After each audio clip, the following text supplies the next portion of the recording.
देखो, ध्यान जो है वो अंतर यात्रा है।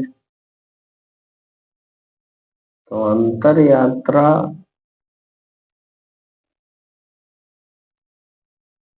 बाहर कैसे हो सकता और उसमें क्रिया कैसे हो सकती है? मैं कोई पद यात्रा तो है नहीं, ये तीर्थ यात्रा है, हमें कहीं जाना है। हमें ना कहीं जाना है और ना अपने अतिरिक्त कुछ पाना है, स्वयं को ही पाना है। अपना आपा जिसके विस्मरण से हम अपने को शरीर मानते हैं, उसकी मुलाकात करनी है। तो इंद्रियातीत तो आप आरंभ में ही हैं, क्योंकि वहां किसी इंद्रिय का काम नहीं। और बहिर्मुख होकर शरीर को अपना आपा मानकर आप आकार बन गए।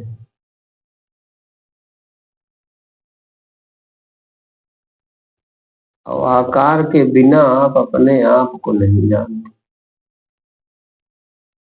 लेकिन आकार के बिना आप हो ये महसूस तो कर ही रहे हो। भाई, ये निश्चित है कि आकार नहीं रहेगा, शरीर नहीं रहेगा। और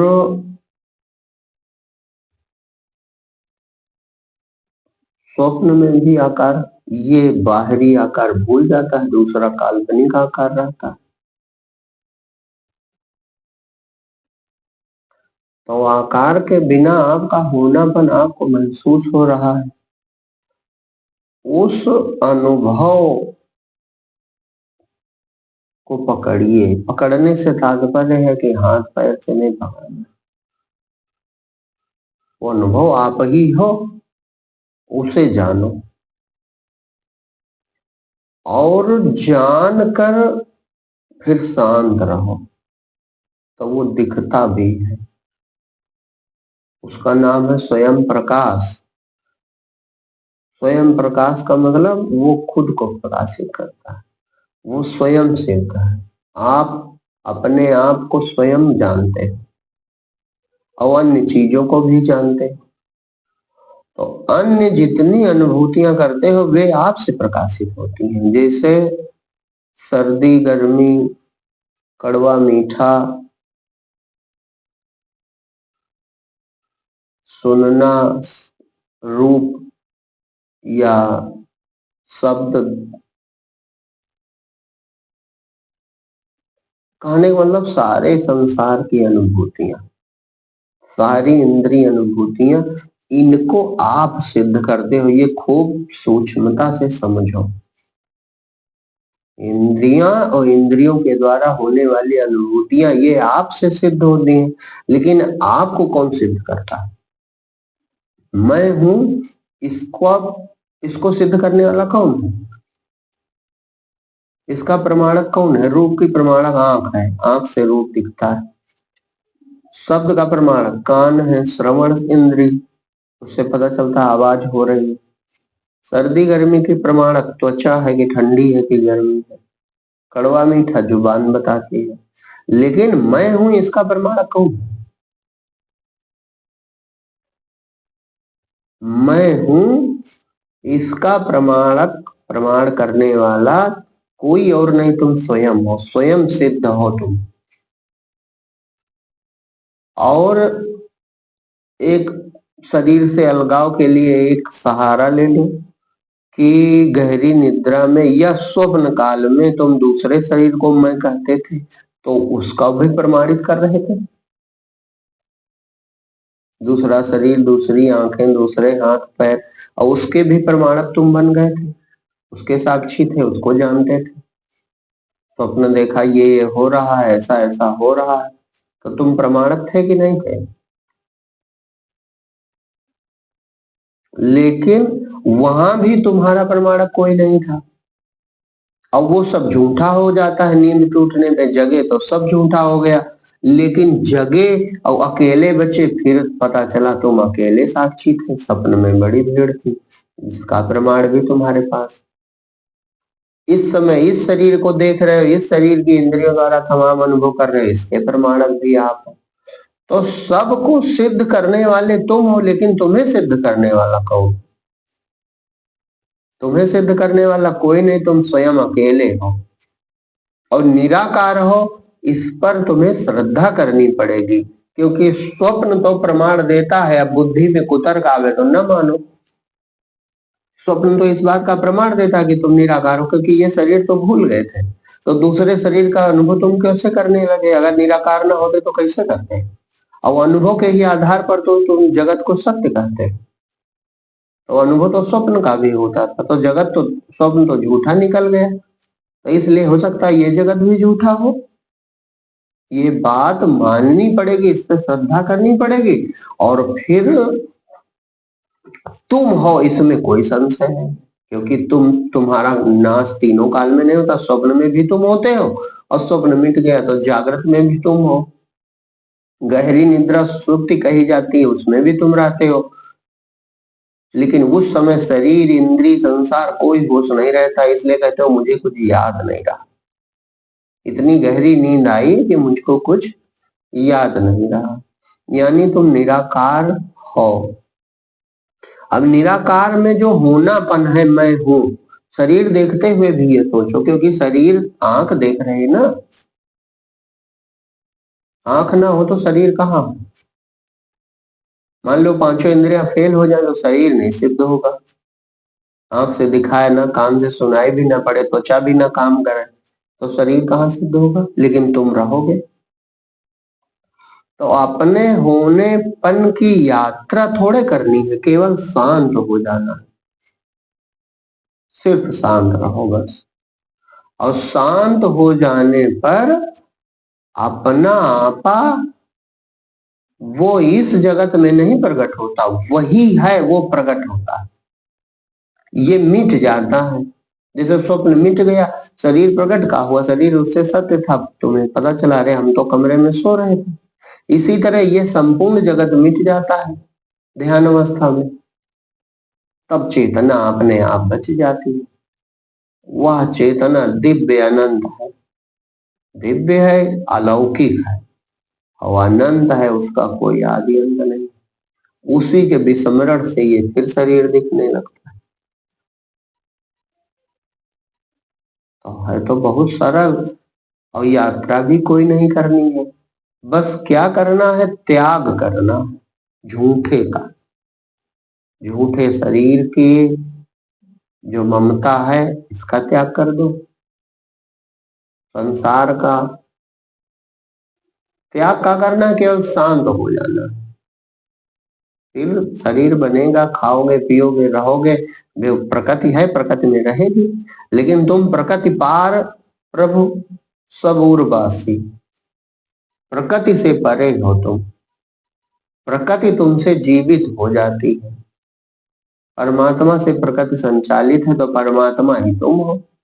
वही शक्ति का अंश तुम हो, अंश नहीं होता है। जैसे वही सूरज के प्रकाश का उदाहरण लो, करोड़ घड़ों में वो प्रतिबिंब बन जाता है। इसी प्रकार से टुकड़ा ईश्वर का नहीं होता है, उसमें ऐसी स्वाभाविक सत्ता है कि असंख्य संवेदन उठते हैं और शरीर देखकर मैं करते हैं। ये रहस्य नहीं जाना जा सकता, लेकिन अपनी आत्मा को जाना जा सकता है, क्योंकि तुम आत्मा ही हो।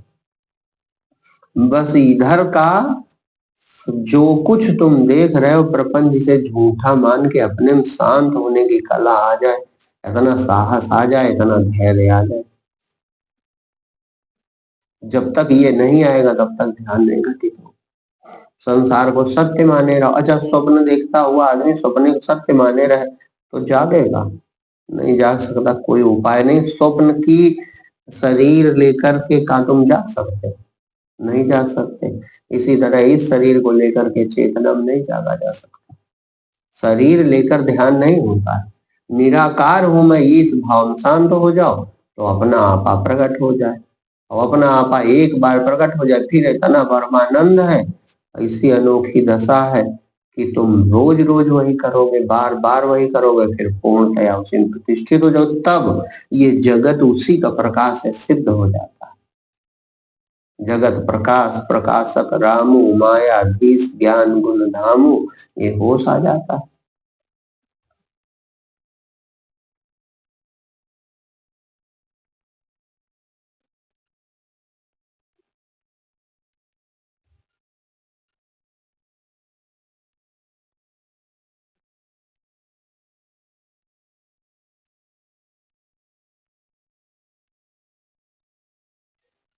बस अंदर बाहर से मौन हो जाए, अंदर बाहर मौन,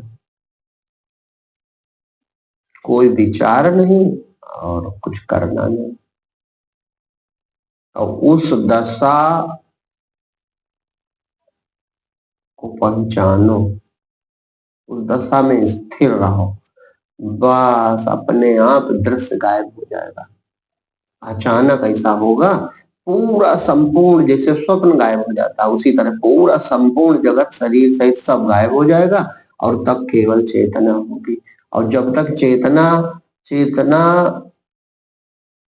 को जीवात्मा अपने आप अपने स्वरूप को, चैतन्य को देख नहीं लेता है, वो दिखाई आंखों से नहीं पड़ेगा, वो स्वयं को देख रहा, स्वयं प्रमाण है, स्वयं सिद्ध है।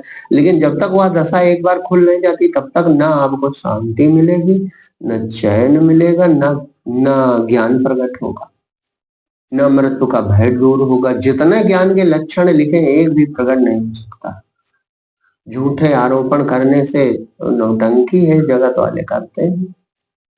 परमात्मा के लक्षण जीव में लागू करते हैं तो कल लागू हो सकते हैं। कहते हैं दयालु बनो, दयालु कैसे बन जाएगा जीव?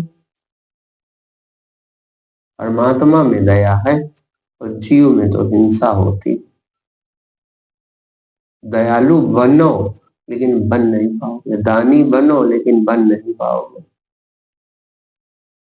परोपकारी बनो लेकिन बन नहीं पाओगे, संतोषी बनो लेकिन बन नहीं। काहे?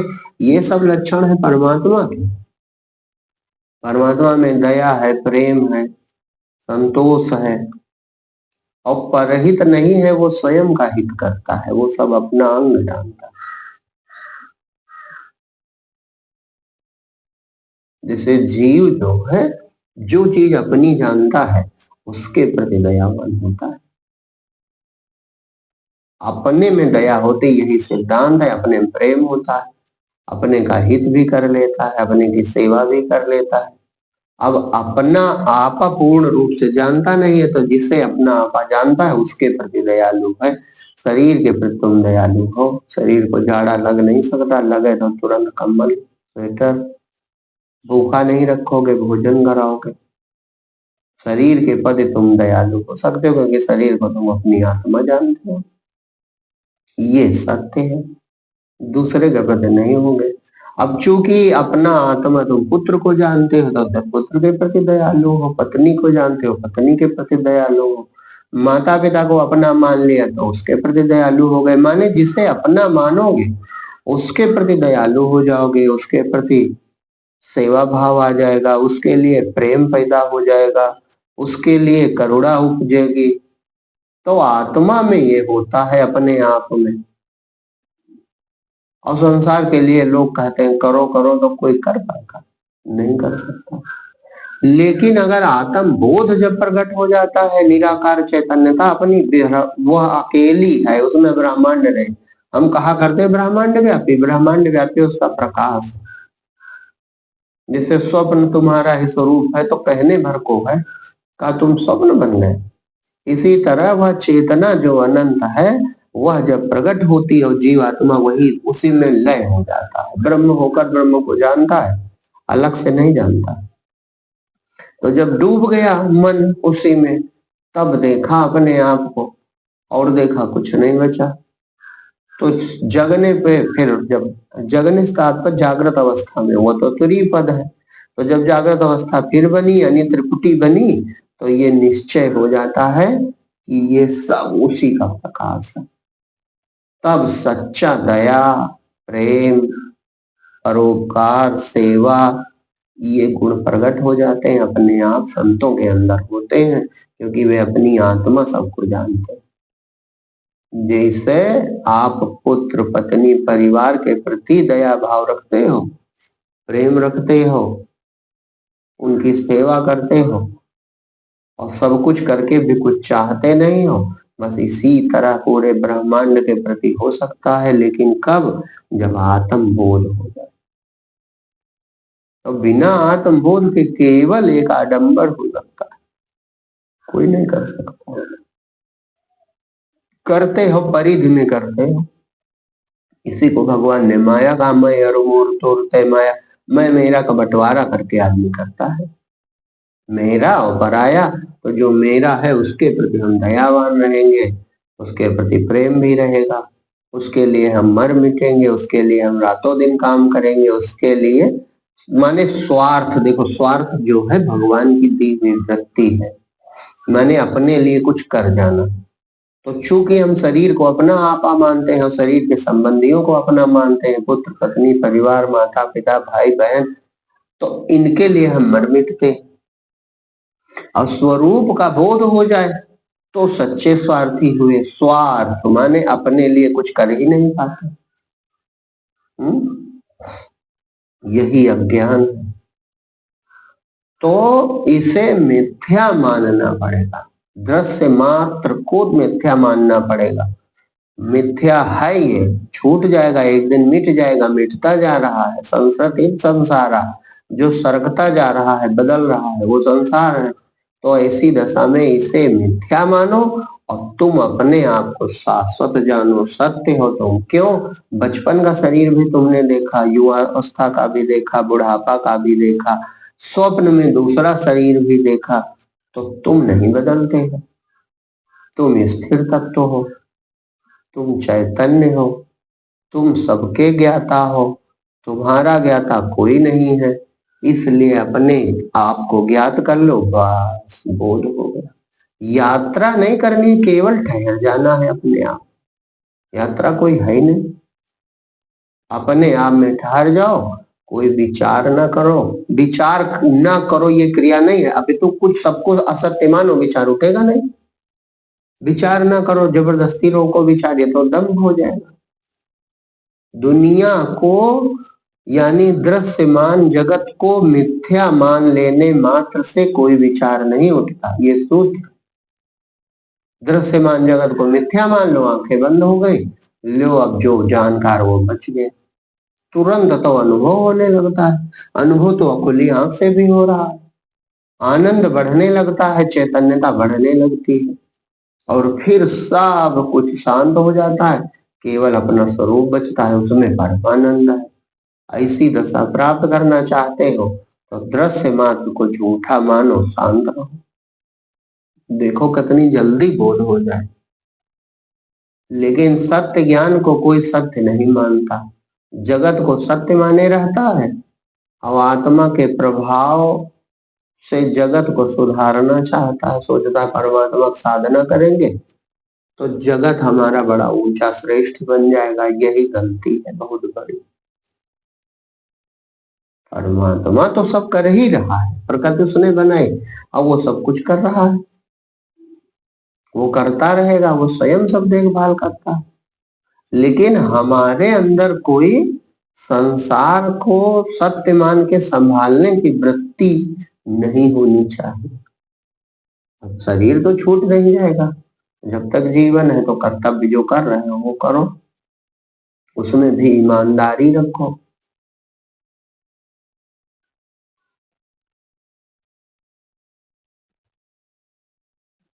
ईमानदारी पूर्वक कर्तव्य करो, और ध्यान भजन के समय ये भाव रखो कि सब कुछ नहीं है, जो कुछ भी इंद्रियां और इंद्रियों द्वारा अनुभव में आने वाली चीजें कुछ नहीं है, कुछ है ही नहीं, शून्य है जगत, अकेले तुम हो, बस तो बोध हो जाएगा, तब आत्मा प्रकट हो जाएगी, और इसके अतिरिक्त नहीं प्रकट हो सकती किसी कीमत।